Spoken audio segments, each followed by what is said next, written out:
On her return, she started work at a munitions factory, going by train in the early hours of the morning and returning late at night. On the journey, she crocheted covers for coat hangers and sold the covered hangers for war funds. I'm immensely proud of her for her selfless service to our country. We thought a lot about the title for the exhibition and eventually came up with Between Memory and Forgetting, because one does forget. You forget what people say, you forget almost how they laugh, you forget what they've done. But how do you memorialize that? How do you hold on to it? And so A Few South Africans is recording the histories of women, and Colouring In is looking back at a war and the effects that it had at the time. All Our Mothers is again a record of women and their histories. And those are all different ways of remembering. And then the main work, Towards Another World, the new commission, that is looking at the kind of classic historical way of remembering, which is to erect a monument to some specific moment in history and list the names of those who participated, war memorials particularly. But is that the only way that we can remember? And does that tell the full story? There are always many aspects that are left out. That's why it's between memory and forgetting. I came here to Plymouth and looked through their archives to see what they had that might relate to my own practice.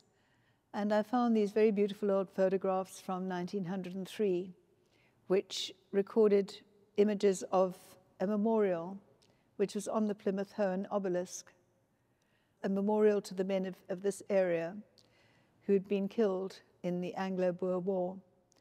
And it was exactly the same form, the classic obelisk, as this war memorial in Bloemfontein, which recorded the women and children who died in the concentration camps.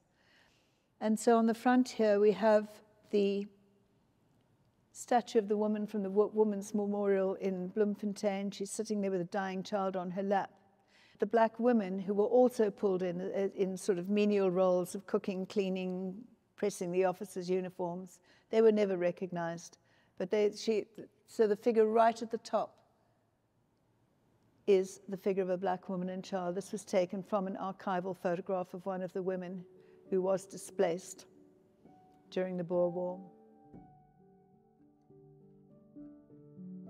A classic obelisk, it's generally made of marble or some very classic stone, but this is just a different kind of memorialization because they're just embroideries, very fragile, done on cotton.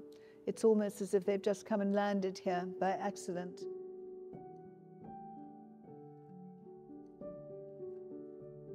It's always a very special moment when the artist is alone with the work in an exhibition, when everything's up, when the lighting's right, everything's in place, and it's just you and the work. Even though you're so familiar with the work, it looks different somehow because the relationships between the different bodies of work, the fact that they're in a new space which has its own character, all of those things affect the way you look at it. I started my professional life as a journalist, and I'm interested in people, I'm interested in stories. I started A Few South Africans in 1982, actually. I'd just gone back to art school, and I was going to do an advanced diploma in printmaking. And at the same time, I was also very active in spending a lot of time in the Crossroads squatter camp, which was under threat of demolition by the government, trying to see what we might do in terms of raising public awareness about the threat that people were facing of having their homes demolished and being sent back to the rural areas. I started making one with Annie Selinga, who was in the Women's Movement for Peace with me. She was a sort of a hero of the Defiance campaign. She'd been a treason trialist. So I made one around Annie. And then I saw a picture of Winnie Mandela in a newspaper. She looked a bit like the girl with the pearl earring. The photographer wasn't named, but I wrote a letter to Winnie asking if I might make a portrait of her using the photograph, and I got the letter back. It was still the days of letters, saying that I could. So then I thought, well, that's really the way that I need to go with this, is to try and record the people who are so important in the black community, and also make the white community aware of them, that there is this band of strong women. Hannah Fry. She's a mathematician, an author, a presenter on many radio and TV shows. She makes science more fun and approachable for everyone, and she doesn't look geeky. The other piece, the new piece on the show, is this piece called Remembering Our Mothers. We invited women in the community to pick up a board and write down what their mothers, their grandmothers, other women in their lives had meant to them. It's an exercise not only for the person who wrote it, holding on to that memory, thinking about what it was about that particular person, but it's also illuminating for the rest of us to read how strongly women felt about other women in their lives. And the idea of the piece is that other women will be asked to participate through the show, pick up a board, write something and add it to this collective memory.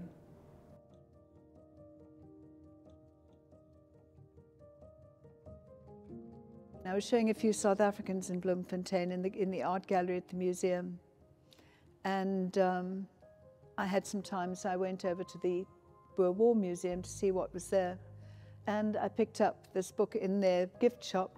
The theme of the book was to explain the Boer War to an Afrikaans child,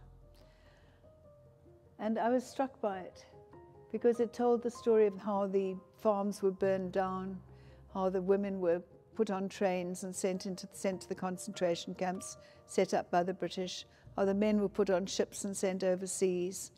And the kind of treatment that the apartheid government was handing out was exactly the same kind of thing that the British soldiers had meted out to the Boers. They wouldn't let black people come and live with their families in the cities. They would burn down the homes in the squatter camp. They would deport people to the rural areas on minimal excuses. And it was this cycle of the abused child becomes the abusing parent. And so I thought that I would make that point through using this book. And I took the pages of the book and found contemporary images from archival photographs, which I kind of floated behind these drawings.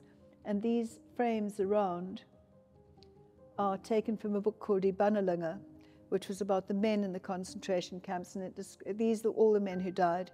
So it's also a form of memorial in a sense, and it tells you what they died of: typhoid, dysentery, the diseases that they met in these camps in Ceylon and the other places where they were interred.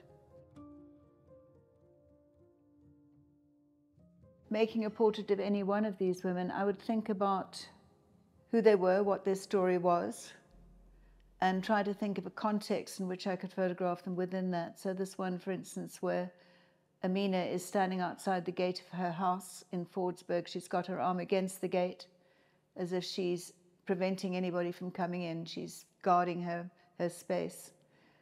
The one of Caroline, she's standing next to a sewing machine. That was the factory where she worked. Her husband had been one of the comrades of Nelson Mandela, Elias Motsoaledi, and he'd been jailed. So she was left with 4 children to bring up alone. And she had to work extremely hard to try and keep the household going. When the moment came that I decided I was going to re-photograph Amina and re-photograph Caroline, I mean, times had changed. South Africa wasn't such a dark country anymore. And I also wanted to mark the passing of time. And I thought maybe it would be interesting to start on color so that you got that contrast.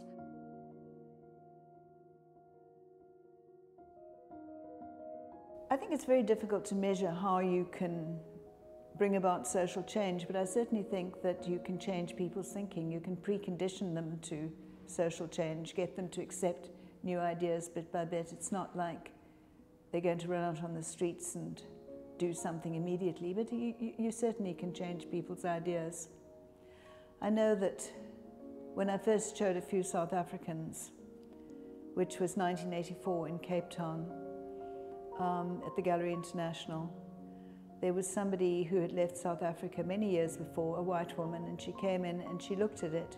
She looked at all the portraits on the wall, and she said to me, I see now that I could have stayed here and done something else. So people do get affected by art on occasion.